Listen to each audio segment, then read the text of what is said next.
Welcome to Mission Evolution Radio Show with Gwilda Wiyaka, bringing together today's leading experts to uncover ever-deepening spiritual truths and the latest scientific developments in support of the evolution of humankind. For more information on Mission Evolution Radio with Gwilda Wiyaka, visit www.missionevolution.org. And now, here's the host of Mission Evolution, Miss Gwilda Wiyaka. What is reality? It's an age-old question, seemingly unanswerable, that's puzzled people for centuries. Is it possible that consciousness, perception, and frequency are the key? If that's so, do we have more power over reality than we think? Mission Evolution Radio TV show is coming to you around the world on the X-Zone TV channel. With us this hour to ponder the nature of reality is Peter Canova. Peter is a highly successful multilingual international businessman who, after a series of life-changing spiritual experiences, began studying and writing on spirituality and consciousness. He's the author of 25 times award-winning First Souls Trilogy and has contributed to the popular Chicken Soup for the Soul series. His latest book is entitled Quantum Spirituality. His website, petercanova.com. Peter, thank you so much for joining us on Mission Evolution. Nice to be here. Thank you. It's a pleasure. Now, I take it you're not a quantum physicist. How did you become interested in quantum physics as it relates to spirituality? Well, when I was in my 20s, I had a series of very vivid spiritual or psychic experiences rather spontaneously. And I found out that I was a very accurate medical intuitive. Once the disbelief of that went to the back of my mind, I experienced a whole series of things like psychokinesis, remote viewing, clairvoyance, clairaudience, and being kind of I'm still kind of a grounded person, a Capricorn, and I wanted to understand what were the nuts and bolts behind this. So I started studying spiritual texts, and from that I went to quantum physics because the nexus of those two approaches is that they deal with light, matter, and energy, and that's what reality is all about. So the interesting thing is on the spiritual side, of course, that's a subjective approach to trying to understand deeper reality. On the quantum physical side, it's an objective approach using the scientific method. And it's very interesting to see how they overlap and they head in the same direction. Well, they seem to be on a collision course. They're both searching for the same thing. And I think someplace in the middle, maybe truth will be found, do you suppose? I agree. I mean, to me, it's like a roadmap, and most of the work that I do is really to provide kind of a roadmap to people. And when you have a map, you need more than one coordinate. You need up and down, north and south, whatever, in order to have a correct frame of reference. And I think that's what quantum physics and spiritual wisdom really do. Is it gives us those coordinates and X and Y axis. We have a kind of now an arena in which we can plot our course and make more sense about the world. So kind of like a triangulation. Yeah. There's, because we know there's holes in the scientific method. I mean, the observer effect alone is enough to make you cringe. And of course, there's holes in the religious approach if it goes more dogmatic and is less spiritual. So do they kind of filter each other out when they come together? Well, I think the limitation of the scientific method is that it's what is measurable and observable, but not everything is measurable and observable. Religion and, to me, spirituality are two different things, maybe somewhat related, but really two different things. Religion is dogmatic. And I think religion is kind of like a closed box. They want you in there and, you sort of subscribe to the rules and, okay, you're part of the tribe. Whereas spirituality is really more open-ended. It's a journey rather than a stop at any particular destination. And so I think that the great thing about spirituality and the great spiritual masters of the past is that they've been able to go where science can't tread, which is to penetrate with their mind and thought and connection to the source intelligence, that they can bring back information that you wouldn't be able to really delve into just using the confines of the scientific method. Speaking of which, you have a different slant on information. How would you define information? Well, I think we need to expand for the average person. I think we need to expand our idea on what information is about. I mean, if you ask people what's information, they probably would say, I don't know, communication, whatever. Have a little bit of a vague notion of what it is. But in scientific terms, and well, not just scientific terms, but in reality, information is much more specific. For one thing, information is not abstract; it's physical. It has mass. It's actually encoded in the subatomic particles that make up our universe, kind of like DNA that forms our body. It contains algorithmic type instructions that really create the variety that we see in the phenomenal world.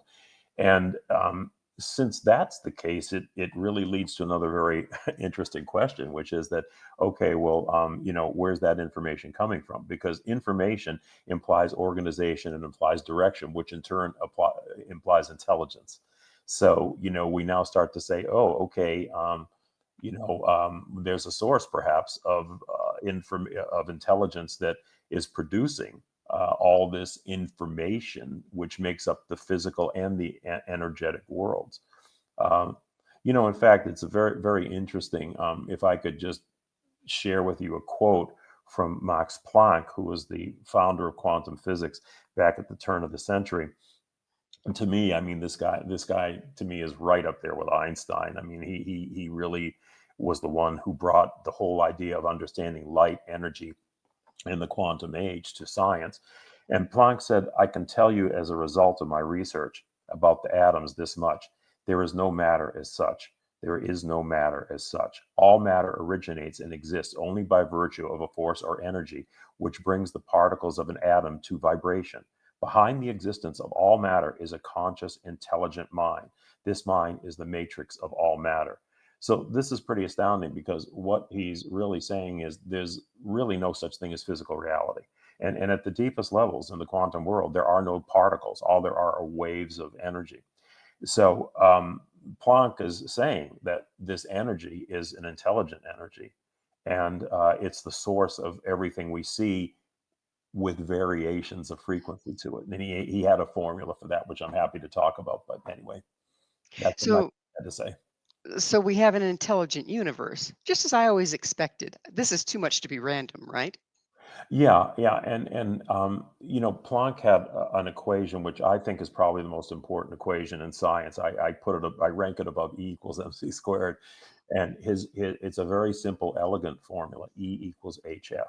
Now, E is energy, the source energy. H means it's constant, it's unchanging, it never changes. What F means frequency. So what it means is that the source energy expresses itself in different frequencies. And that gives rise to the variety of everything that we see. We're actually a play on a constant symphonic theme, different frequencies and different vibrations of the one universal energy is what really creates reality. And that's essentially what Planck's formula was saying.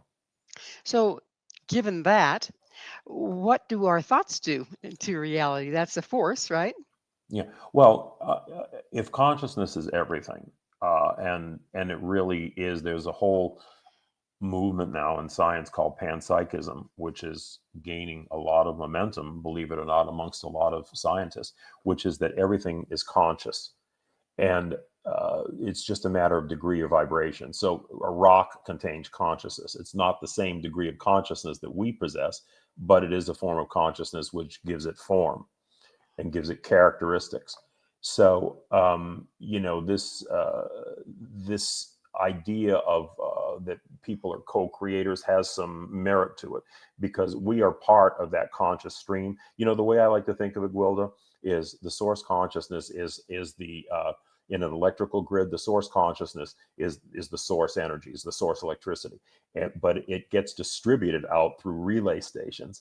And we're that kind of tap down the energy to make it usable for everyday uses. Well, that's what we are. We're the relay stations. So we do play a role in the creation, in terms of belonging or being part of that stream of consciousness. Now, that can happen at different levels. Sometimes with highly developed people, it can be more conscious. With other people, it's less conscious, but it's still part of the conscious stream. So, we are using our brains wrong from what you're saying. And we're trying to make a generator out of what should be a transmitter and receiver. Well, I think that, yeah, well, certainly we do use our brains wrong in a lot of ways. I mean, the astonishing thing about existence is that atoms are only 1% mass and they're 99% energy in space. We concentrate on the 1% that's the mass to the ignorance of the 99%, which means that we perceive ourselves as physical beings in an objective world, when really what we are is projections, electrochemical projections of subatomic particles that are moving at rapid paces all around. And, we find ourselves in these kind of energy fields. We're almost like a blip in an energy field, a blemish in an energy field, and we're like a little pocket or cul-de-sac. And we experience our reality within that cul-de-sac without seeing the highway, that the cul-de-sac is off of. So if everything expresses according to frequency, what happens when that frequency changes? Depends. If it changes, if it lowers, it's not so good. If the frequency raises, it's better. The whole idea of raising frequency can be synonymous with raising your consciousness and understanding frequencies. And there are certain frequencies that people use for healing. Was it 432 hertz and 528 hertz and so forth? I mean, there is something to that. I mean, the human body on average resonates to some of these frequencies, but those frequencies can be raised. And the more I think a person, let's say, has a spiritual practice and they are in touch with higher sources of intelligence, which is really what we do when we express these phenomena, like medical readings and other things that we call psychic or spiritual. Essentially, we're contacting higher sources of consciousness that are flowing through us and causing what we could characterize as higher vibrations or higher consciousness. Is it higher or is it more expansive?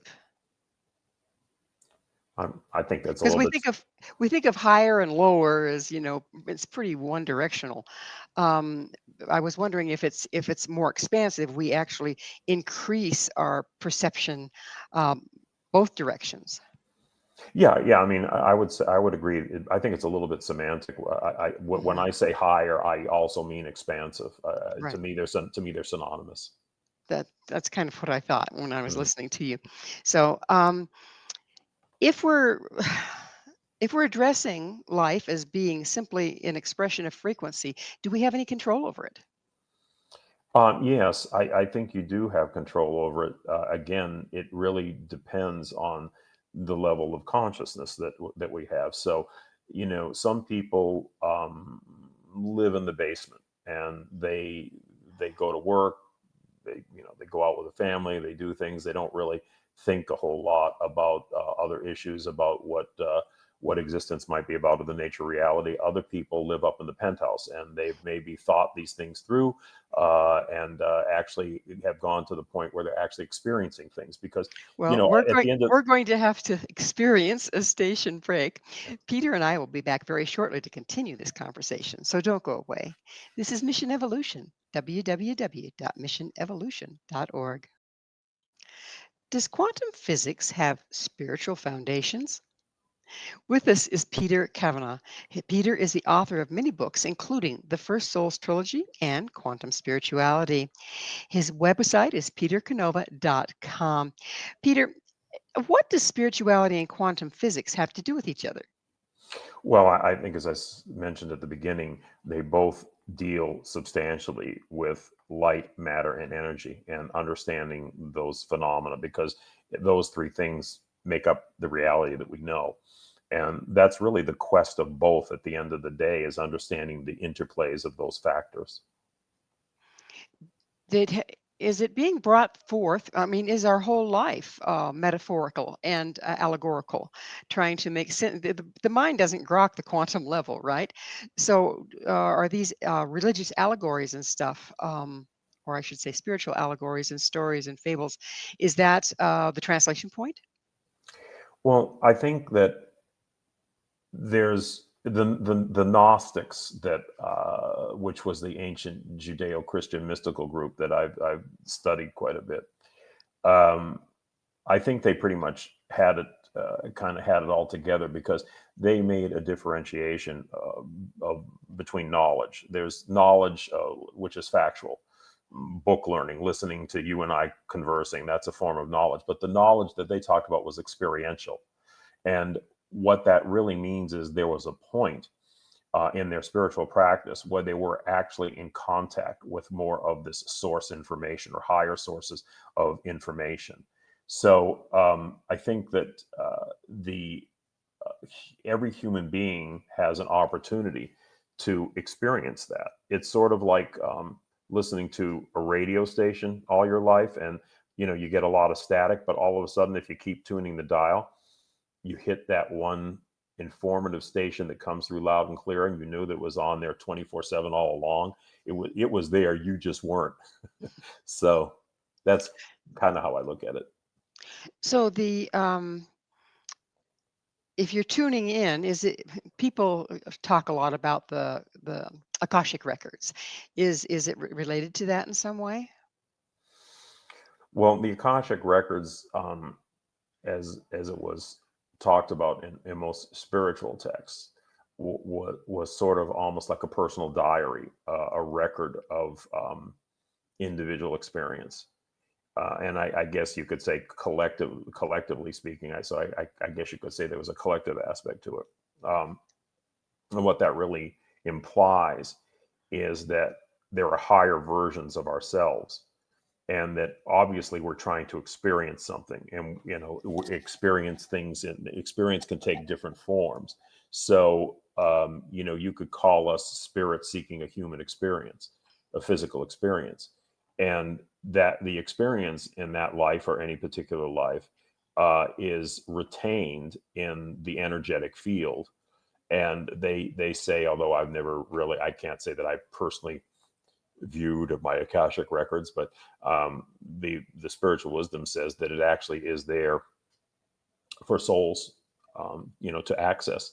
And it kind of would make sense in a way. I mean, if we're trying to make sense out of life, and you believe, let's say, in that life continues, people get reincarnated, people go to other realms of experience and everything else, it kind of makes sense that there would be a diary of all this, where, you can look back and reflect and say, hey, I might have done something differently, or I might want to try a different place to go. It kind of makes sense to me. Is the higher self you spoke of, or higher aspect, are we just like a continuum, actually, of frequency, some of which was able to incarnate here, but the rest is still in existence? I believe that. Yeah, I believe very often when we talk about speaking to higher consciousness, we're speaking to our higher selves. And I do believe we're multidimensional creatures, and we exist at different levels of what we call reality, or different realms or spheres of existence simultaneously. I personally believe that. Do you think that there's something going on the planet right now, like where we are in the galaxy, bringing up frequency or whatever, that's making our higher selves more available to us at this point? I don't know if there's anything in particular going on now that wasn't always going on. I think that there probably are events and points in history that happen where maybe the channel becomes clearer, or more people become more seeking or involved. In general, I mean, you can certainly say that primitive humans probably didn't have the kind of discussions that we're having, and they were more concerned with survival and not getting eaten by a saber-toothed tiger.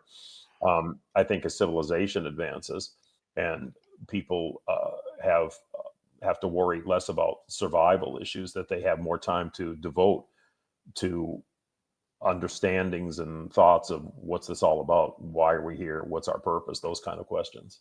Contemplating the universe, if you will. Speaking of which, what is the electric universe? Well, I think that it gets back to what we talked about with the subatomic particles carrying information. All existence is made possible by photons of light, which are particles of light. And the very fact that you and I are talking, our images are appearing on the screen to ourselves and to your listeners, is the product of light. It's the product of photons moving through fiber optic cables in binary strings of ones and zeros. Quantum computing, which people may have heard of, is actually a way of loading information onto subatomic particles that are entangled in such a way that they can do calculations far more rapidly than the conventional computers that we're using right now. But if you really understand that the life is encoded in these algorithms in subatomic particles, and you understand that energy is matter, which is what E equals mc squared tells us, that matter is simply energy vibrating at a low rate of frequency. So that really what we really are is energetic beings. We are projections of a more fundamental energy. And that really raises the questions of, are we really living in a hologram? Are we living in a simulated world? Which I very much believe we are. To me, it's almost like if you watch the old Star Trek show where they had the holodeck where the crew used to go for recreation, and the holographic projections were so vivid and so real that the crew could interact with them, and you could actually become lost, so that the programmers forgot that they were programmers and thought they were part of the program. I kind of think that's what's happened to us. So, who generates the hologram that creates our reality? Well, I think that the universal consciousness generates the template for all this, and then we do participate, I think, in somewhat shaping that program at either conscious or unconscious levels, collective levels, or individual levels, but certainly as part of a collective. So that I always look at it this way. The universal consciousness, the supreme consciousness, has projected a smorgasbord of possibilities, and we kind of pick and choose from that buffet how we experience things. And our collective experience as in human beings, supposedly in a solid objective world, was part of the choice that we made out of that smorgasbord. But remember what it's all about. It's really, we are electrical beings. We're a collection of subatomic particles that are not solid, that there's a lot of space between them. They're moving around, and yet somehow we have this perception that's completely different. We think of ourselves as something objective, as something solid. Whereas if you really look into the quantum world, we're more like projections on a movie screen. If we're that mobile, malleable, could this possibly be the answer to health problems and dis-ease within the physical body? Does it go back down to belief systems and framing? There's certainly a connection between um, the beliefs and emotions of people and the frequencies at which they vibrate and health. If you, I mean, you can do a simple experiment. If you sit there and think of all the negative things in the world, you're not going to feel very good. You're going to feel depressed. You might get a headache. You might lose your appetite. Leads into different forms of depression. Whereas if you concentrate more on the possibilities of life, and you understand that there is a source out there that you are part of, and it's the source that created the universe, and everything we know, that's a very uplifting and healthful thought. I mean, in a lot of ways, that's the basis of religion, isn't it? That it's kind of the one good thing about religion is that it says there is an afterlife, there is an existence out there, there is a source out there that is good and that wants to experience life in all of its variety. And I always liken it to, if you have a mountain stream way up in the mountains and it's pure water and it flows down the side of the mountain, and as it flows down the side of the mountain, it picks up a certain amount of impurities until it reaches the bottom and it's kind of muddy. Okay, well, we're kind of at the bottom, we're kind of in the mud, so we don't really see the pureness of the source itself. But if we somehow were able to change that and perceive that, that would raise our vibration, raise our understanding that at the heart of things there is a pure good source. Do you think that consciousness and purposefulness in what we are thinking, expressing, perceiving is the key to having some kind of control over what we're manifesting? Well, it certainly helps. I don't know that it's the be all and end all, but I think it certainly helps. You know, the road, the path to so-called enlightenment, or at least a higher level of consciousness, can start in so many different ways. For some people like me, it was a spontaneous awakening, probably more the exception than the rule.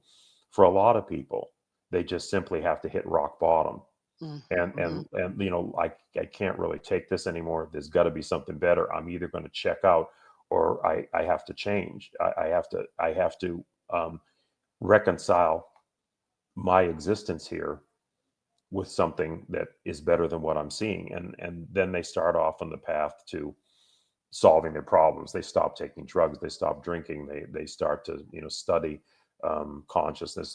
You know, look, many people become born again Christians, and I have no problem with that. You know, for people that are in a state of desperate existence, I mean, it's a step upward. So you know, there's different paths to all this happening, though. So the proverbial dark night of the soul motivates people to reframe their existence. I For many people it does. For some people, they're not going to make it, unfortunately. But I think for many people, you have to go through those knocks to get to that awakening and say there's got to be something more, because most of us are sleepwalking. I mean, you know, we go to work, we go to restaurants, we have sex, we go out with our kids. I mean, you know, everyday existence, and you don't really question very much. You walk around in a state of blind acceptance. Okay, this is life. It's what it is. It, you know, just one thing after another hits me.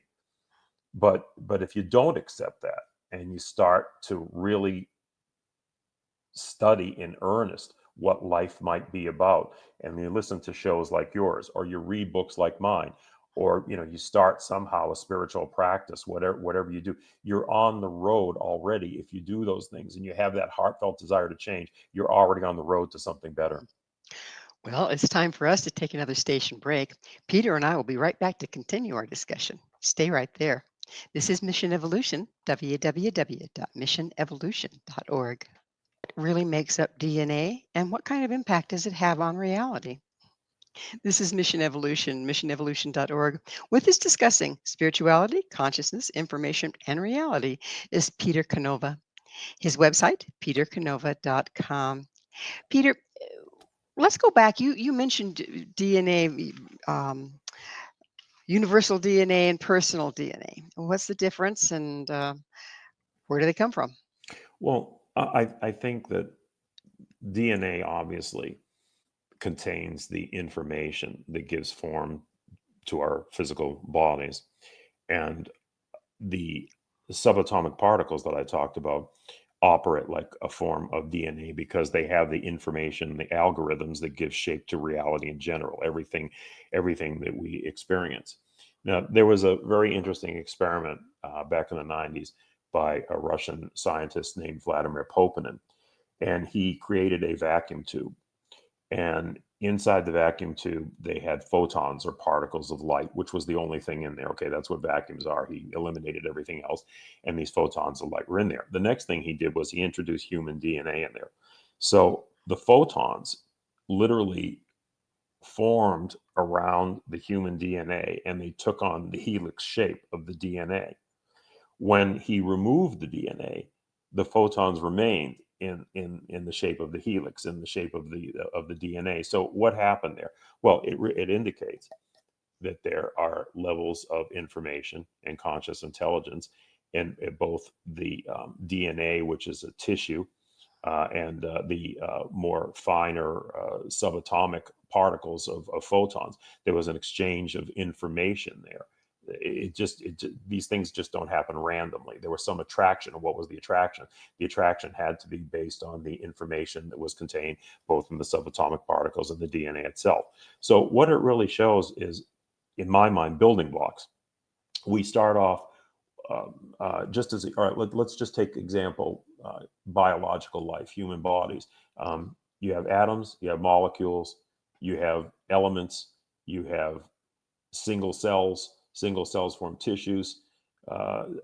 Tissues form organs, and then organs eventually form, the biologically conscious human body.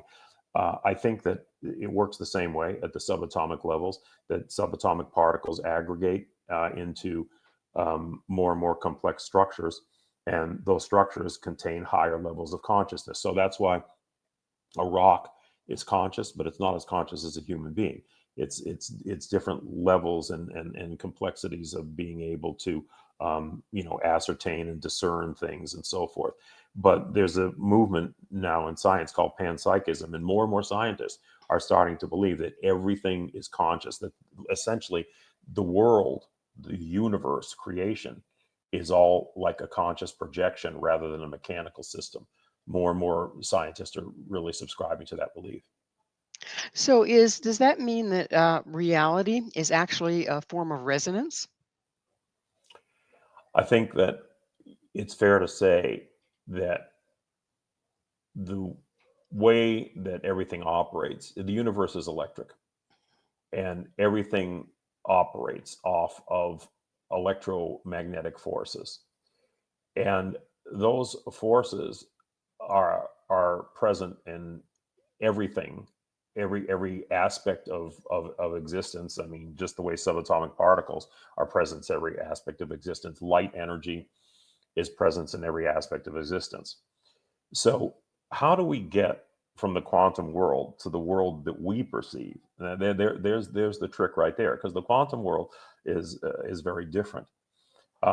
What I believe and what I have seen and what indications and new discoveries in science are telling us is that we are living essentially in a virtual reality. We're like a giant computer projection, that these subatomic particles actually form the apparently physical world that we perceive, just the way that the subatomic particles are producing the images that you and I are seeing right now on the computer. The universe does, and more scientists have seen that the universe does operate more like a computer. And there's a physicist in the UK named Melvin Vopson, and Mr. Vopson is actually doing a whole line of study on this. He absolutely believes that subatomic particles are really a network of that forms the physical medium that we experience, and he's published research on it. And he believes that this is the building block of the universe, that we operate like a giant computer. So other prominent scientists have really supported this. And believe it or not, I mean, I don't want to take up a lot of time to get into this, but one of the ways they're proving out the whole idea that we may be living in a hologram is through the study of black holes. And Really? I mean, I can touch on that if you want and take a minute or so to do that. It's up to Sure, you. it's fascinating. Go Yeah. ahead. Okay. So when they were studying black holes, and what they found out was that the information inside a black hole is not what constitutes a black hole. In other words, the information is not held on the inside of the black hole. It's actually outside on the horizon, and it's projected inward. So let me give you an analogy so that makes sense to you. It would be like if you had a bucket, and say we could put the earth in the bucket. Okay, so the earth is all the information that makes up the earth is inside this bucket. And that's what we perceive. Okay. But the information is not inside the bucket. The information is outside the bucket on the side of the pail, and it's being projected inward.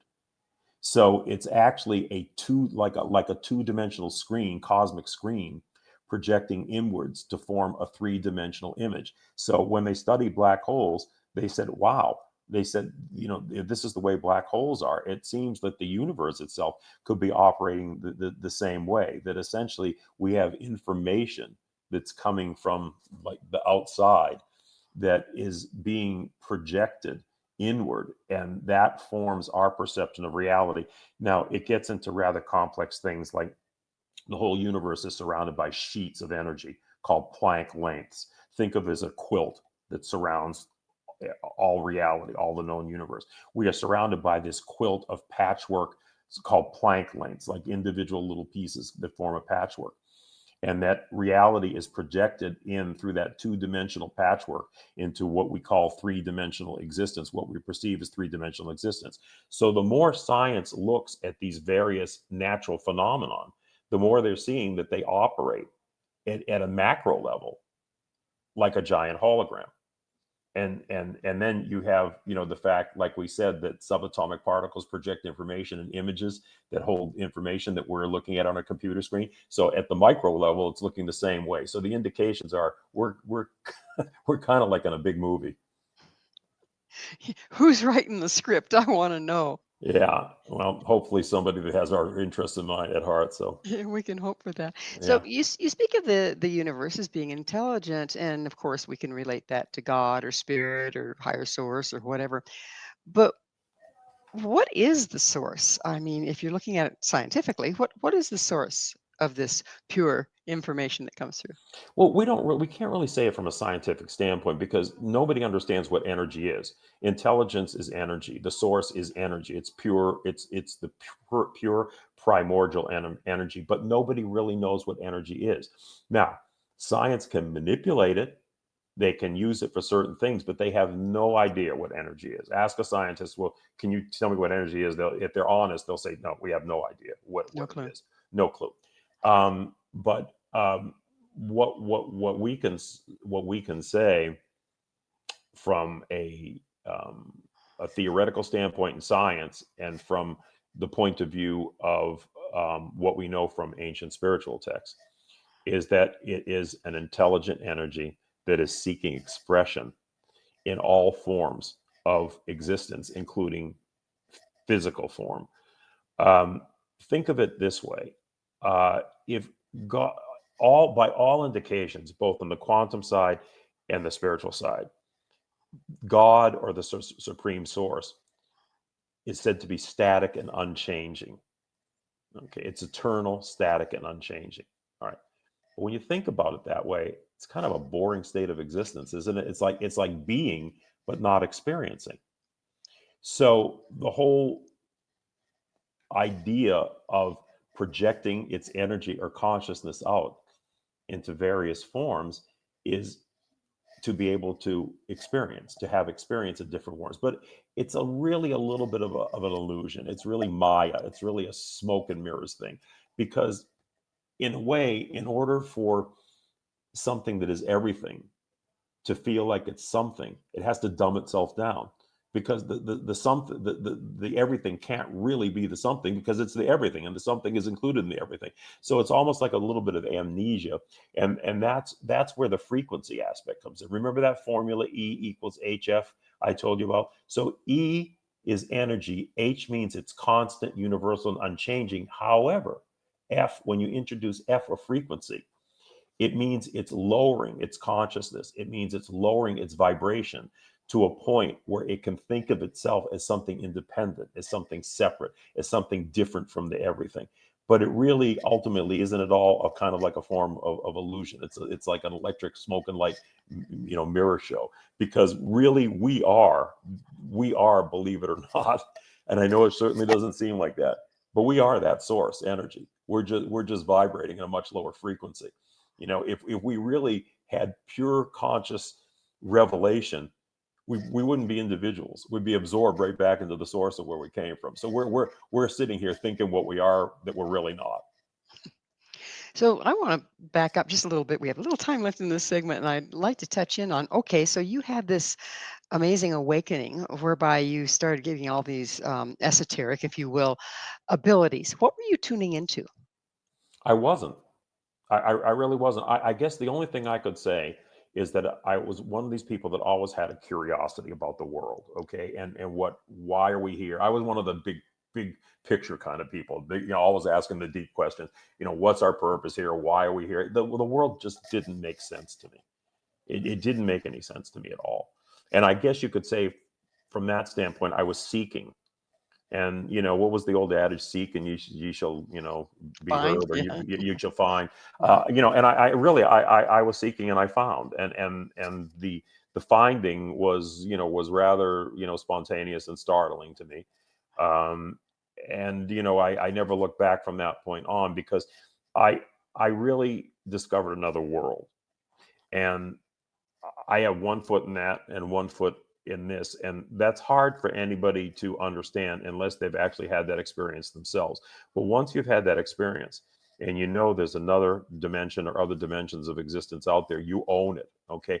But see, that's where I got back into the distinction that the Gnostics made of different types of knowledge. I can tell you this, but you can't really understand it unless you experience. I can tell you that fire burns, but unless you put that hand in the fire and get the heat, you don't really know that for sure, right? So that I think is the difference between people who have had these experiences and people who haven't. But everybody's capable of having them. I want to make that clear. I'm not a special exception. Nobody is a special exception. We all have the capability of having these experiences. Well, White Elk said, I saw more than I understood, and I understood more than I can say. That kind of Mm. fits right in there, doesn't it?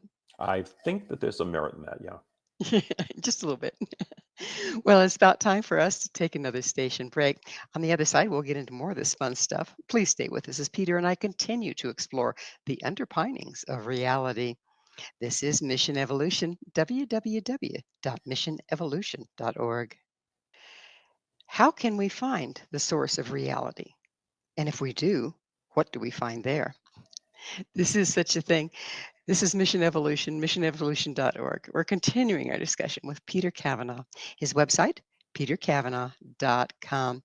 Peter, it seems like, the sages of old have always been trying to find the source of knowledge, the source of love. Where does love fit in here?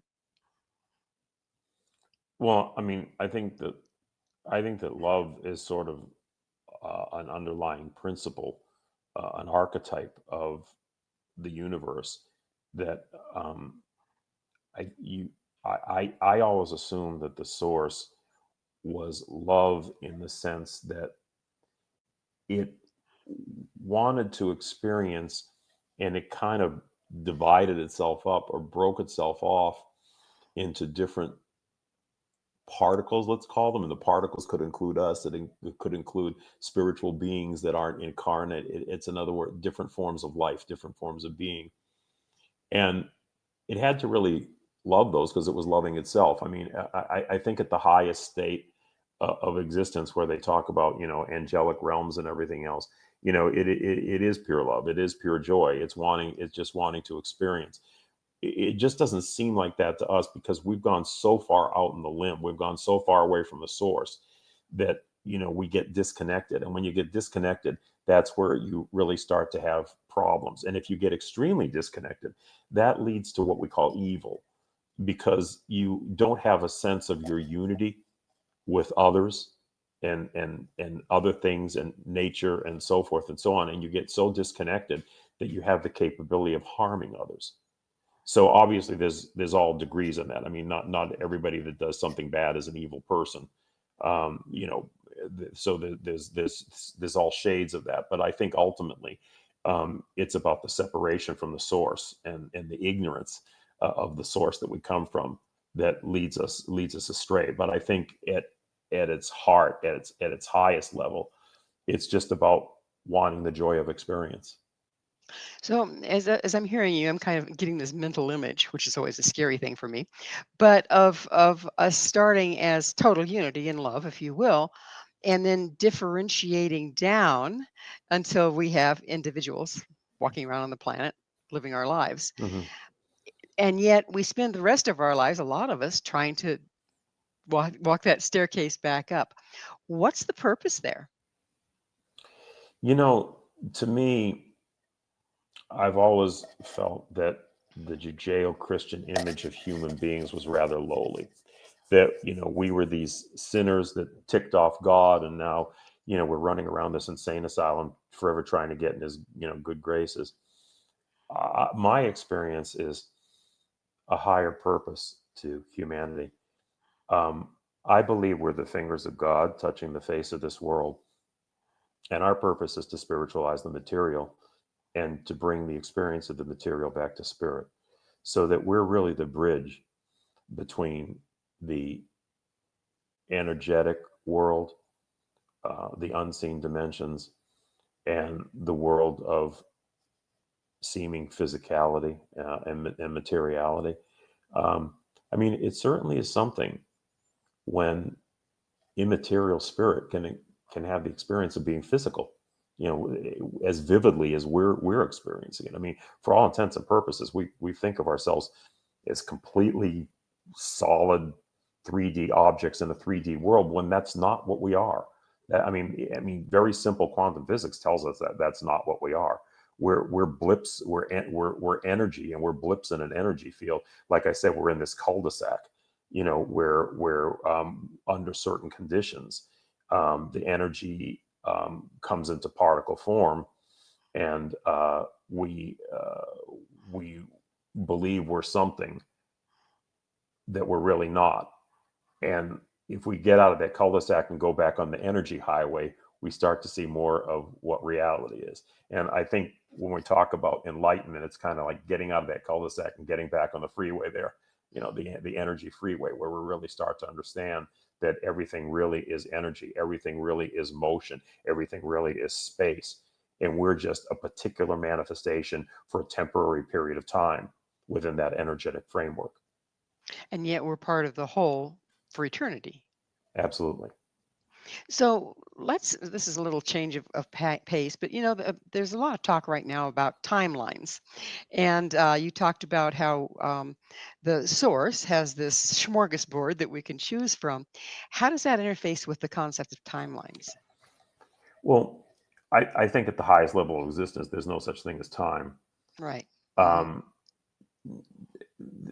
when you think of it, two necessary things to have the illusion, experience the illusion of physical reality or time and space. Um, I always view the universe as like frames in a film, and the way the static and the unchanging create the illusion of something that is going through time and going through motion is by breaking itself up into frames or snapshots. And just like you would run a frame of film through a projector of light, and God is light, and light is everything we know. um, Time serves the function of giving us interludes that we can experience ourselves as physical beings moving through a physical world. So that you remember, you can talk about this picture frames, but when I was a kid, we used to have those little flip books. Flip books, yes, I Remember remember. those, and you flip it in the individual pages. Well, each of those was static, but when you ran them through that sequence, which was time intervals, right? It made it look like motion. It made it look real. It made it look like an illusion. And I think at a cosmic level, I believe that's kind of the way it works.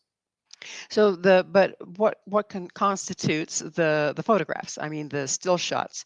Who creates those, and can they be shuffled?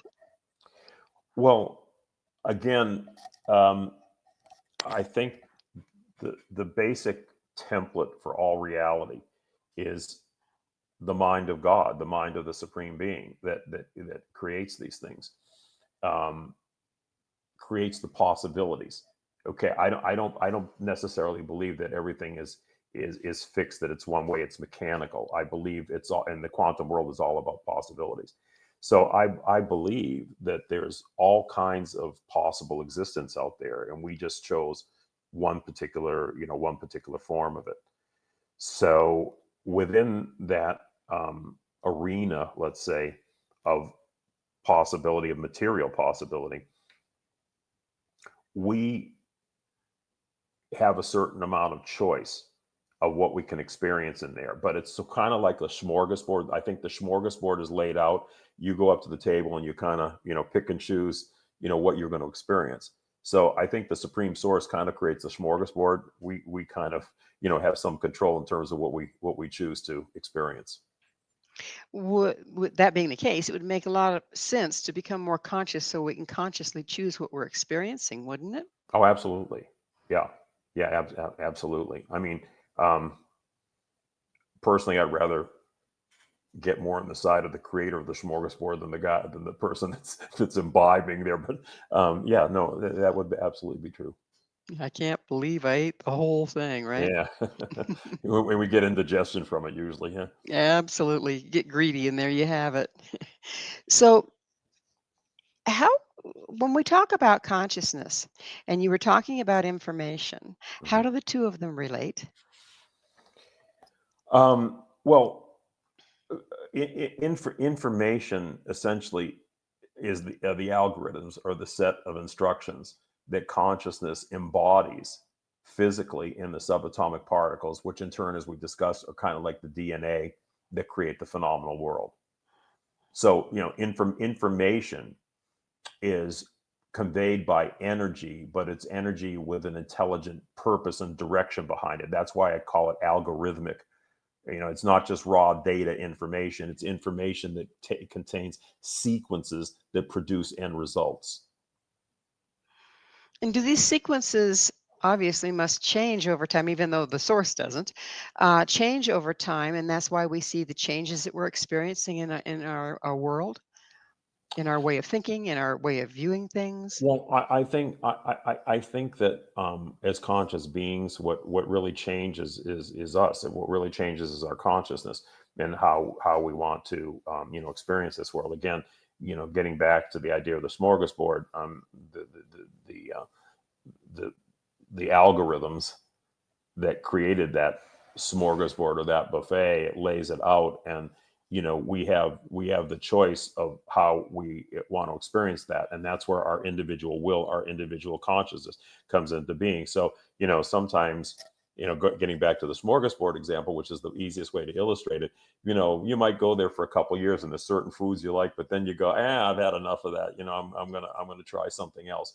I think that's kind of the way it works. Our We have latitude, and we have free will, and we have choice of what we want to experience, and we may leave some experiences behind to move on to others.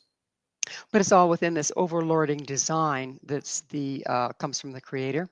Yes. Mhm. Pretty fascinating. At least that's my view of it, my That's your experience view of of it. it. So how does this, let's bring this to the pavement. How does this information help the individual?